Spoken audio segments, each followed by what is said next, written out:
So it is sometimes necessary for us to have that inner peace, to have what is called a mental vacation. To just take some time to look at our own thoughts and our feelings and our emotions and our purpose in life and what I can do for myself, what I can do for others. And this is where Islam has several methods for doing so, several methods. One of these is prayer, but it's not the only one. Remember, when Islam first came in the time of the Prophet Muhammad, for the first 10 years or 5 years, until the Miraj came, people were not praying 5 times a day. It was not revealed. And even after prayer was revealed, fasting didn't come until they migrated to Medina. So what happened to those Muslims who, in the first 10 years, and who migrated to Abyssinia and lived there and didn't have the benefit of the rest of the Quran that was revealed? And even those people in Medina, when they lived with the Prophet, the Quran was constantly being revealed, so they didn't have the entire Quran as we have today. It's only in the last year of the Prophet's life when the Quran said, "This day I have perfected for you your religion."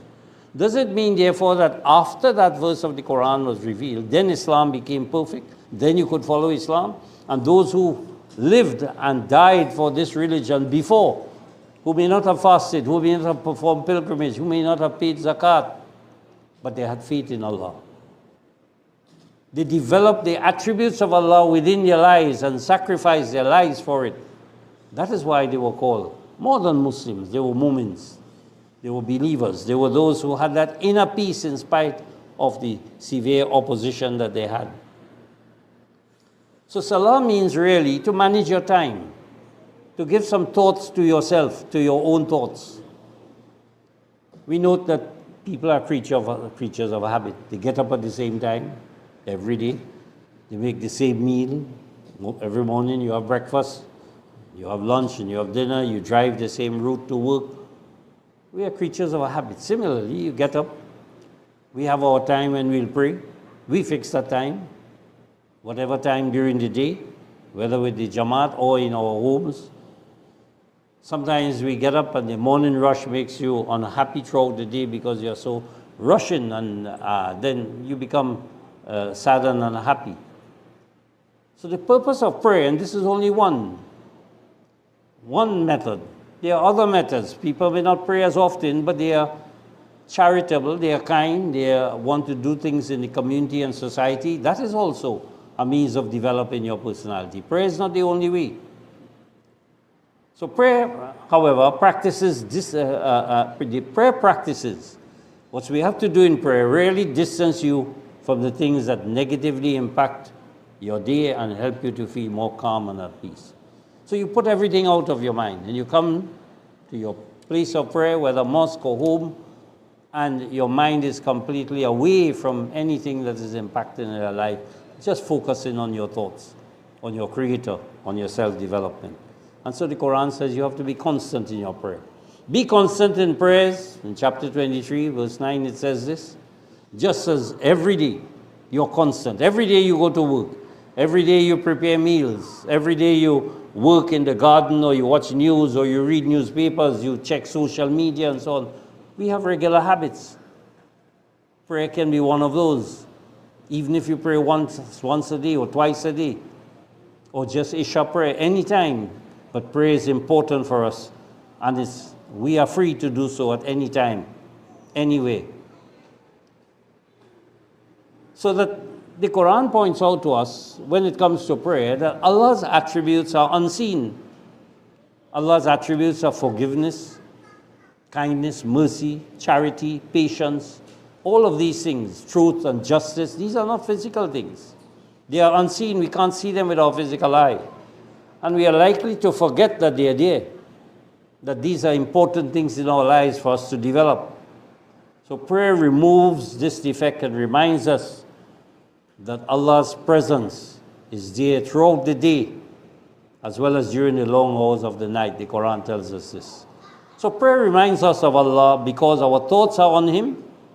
It can be said anywhere, teaching us that His presence is everywhere, and any time, meaning that He is available at all times. Our postures, that is folding our hands and so on, bending makes us conscious that He sees us. God has seen me. When we recite aloud, it makes us aware that He hears us. When we recite silently, it's an indication to us that He knows what is in our hearts as well.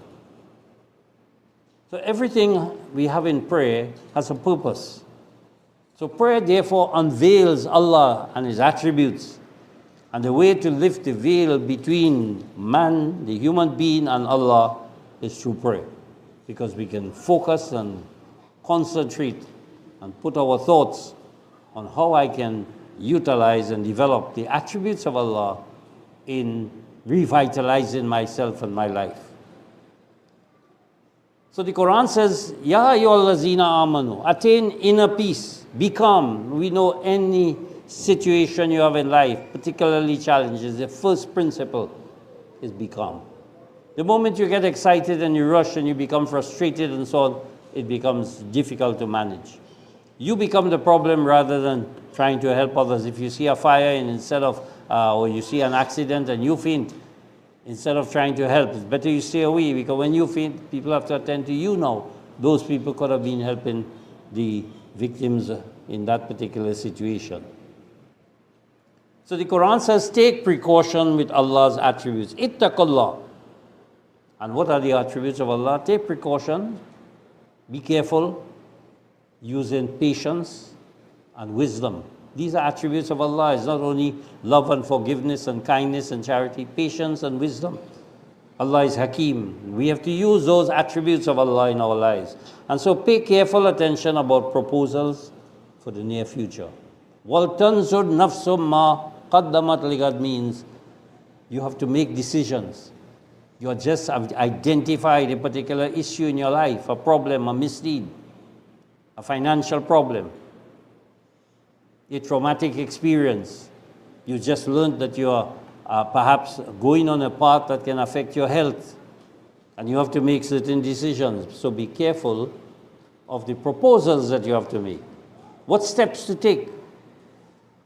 What it is that I have to do? What is necessary? If you don't do that, and you say, leave it to, I go to the doctor and say, well, doc, I'm sick, you cure me. I don't have to do anything. You are the expert in this.